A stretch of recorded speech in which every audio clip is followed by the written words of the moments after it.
dalka Mareykanka oo ka tirsan wadamada Paris Club ayaa waxa uu Soomaaliya shalay la galay heshiis dhigaya inuu cafin doono deyn gaaraysa 1.4 bilyan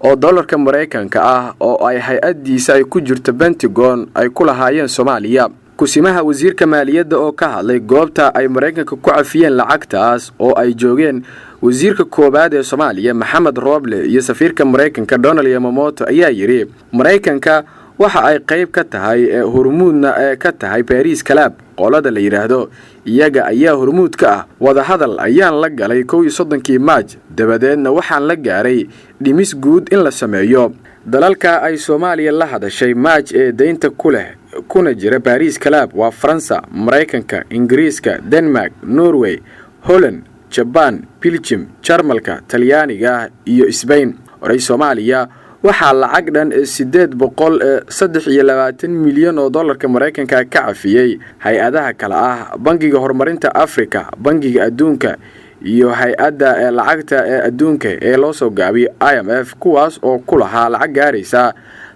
927 milyan. dalalka Paris Club waa 19 dal oo si joogto ah lacag deyna u bixiya waxa u badan dalalka galbeed ee Yurub, Scandinavianka, Mareykanka, Ingiriiska iyo Japan.